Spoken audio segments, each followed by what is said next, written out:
Indonesia. Bahasa sebagai sarana untuk berinteraksi sosial.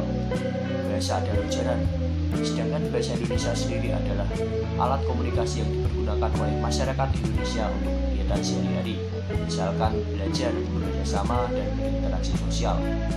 Bahasa Indonesia merupakan bahasa nasional dan bahasa resmi di Indonesia. Sebagai bahasa nasional, bahasa Indonesia tidak mengikat para penggunanya untuk terpaku pada kaidah dasar. Bahasa Indonesia dapat digunakan secara santai, bebas, dan tidak formal. Karena dalam kesehariannya antar warga yang dipentingkan adalah apa makna yang disampaikan. Fungsi bahasa. Fungsi bahasa ada 5, yaitu fungsi informasi, fungsi estetika, fungsi ekspresif, fungsi patik, dan fungsi direktif. Yang pertama, fungsi informasi.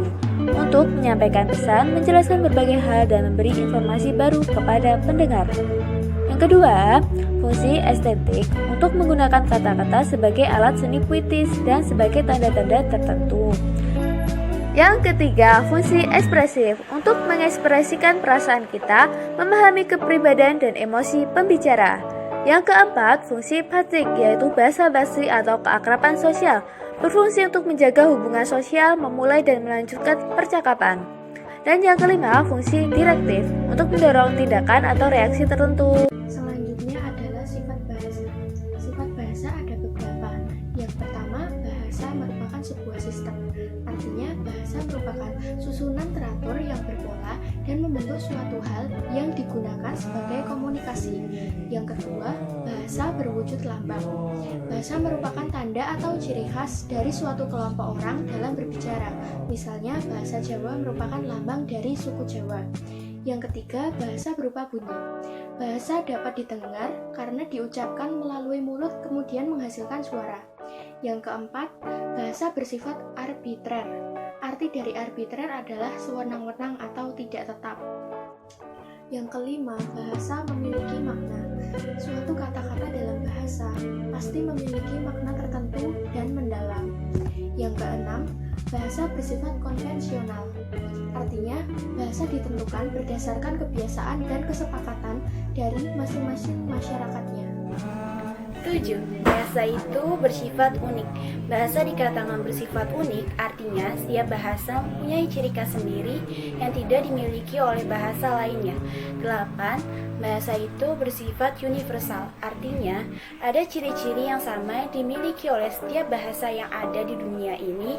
Misalnya, ciri universal bahasa yang paling umum adalah bahasa itu mempunyai bunyi bahasa yang terdiri dari vokal dan konsonan. Yang kesembilan, bahasa itu bersifat produktif. Artinya, meskipun unsur bahasa itu terbatas, tapi dengan unsur-unsur yang jumlahnya terbatas itu dapat dibuat satuan-satuan bahasa yang tidak terbatas meski secara relatif sesuai dengan sistem yang berlaku dalam bahasa itu.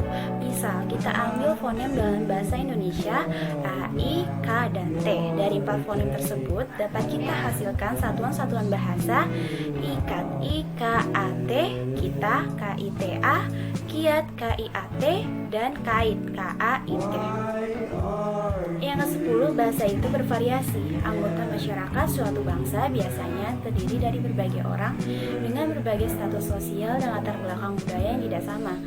Karena perbedaan tersebut, maka bahasa yang digunakan menjadi bervariasi. Ini yang biasa dikenal dengan dialek. 11. Bahasa itu bersifat dinamis. Bahasa tidak pernah lepas dari segala kegiatan dan gerak manusia sepanjang keberadaan manusia itu sebagai makhluk yang berbudaya dan bermasyarakat. Karena keterkaitan bahasa itu dengan manusia, sedangkan dalam kehidupannya di dalam masyarakat, kegiatan manusia itu selalu berubah, maka bahasa menjadi ikut berubah, menjadi tidak tetap, dan menjadi dinamis. Perubahan itu dapat berupa pemunculan kata atau istilah baru, peralihan makna kata sebuah kata, dan perubahan lainnya. Dan yang terakhir, bahasa itu bersifat manusiawi. Alat komunikasi manusia berbeda dengan binatang. Alat komunikasi binatang bersifat tetap statis, sedangkan alat komunikasi manusia yaitu bahasa bersifat produktif dan dinamis. Maka bahasa bersifat manusiawi dalam arti bahasa itu hanya dapat digunakan untuk manusia. Kedudukan bahasa Indonesia di era revolusi 4.0 tidak terlalu berubah. Bahasa Indonesia masih digunakan sebagai bahasa Indonesia setiap harinya. Bahasa Indonesia mempunyai kedudukan yang sangat penting, seperti tercantum pada Ikrar 3 Sumpah Pemuda yang berbunyi, "Kami putra dan putri Indonesia menjunjung bahasa persatuan bahasa Indonesia." Ini berarti sebagaimana bahasa nasional dan kedudukannya berada di atas bahasa-bahasa daerah. Selain itu, dalam Undang-Undang Dasar tercantum mengenai kedudukan bahasa Indonesia yang menyatakan bahwa bahasa negara ialah bahasa Indonesia.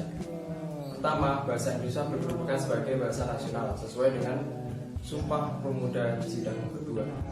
Bahasa Indonesia berkedudukan sebagai bahasa negara sesuai dengan Undang-Undang Dasar 1945. Kedudukan bahasa di era revolusi industri 4.0 adalah sebagai pembantu manusia dalam berpartisipasi dan berkontribusi dalam perdebatan sosial dan politik terlepas dari permasalahan bahasa dan penggunaan komputer. Bahasa dapat terlibat dalam penemuan informasi dengan teknologi mencari, mengecek ejaan dan tata bahasa dengan prosesor kata, penggunaan sistem navigasi dengan petunjuk lisan, dan penerjemahan suatu website melalui layanan daring. Dapat disimpulkan bahwa kedudukan bahasa di era revolusi industri 4.0 adalah sebagai pembantu komunikasi antara manusia dengan teknologi digital.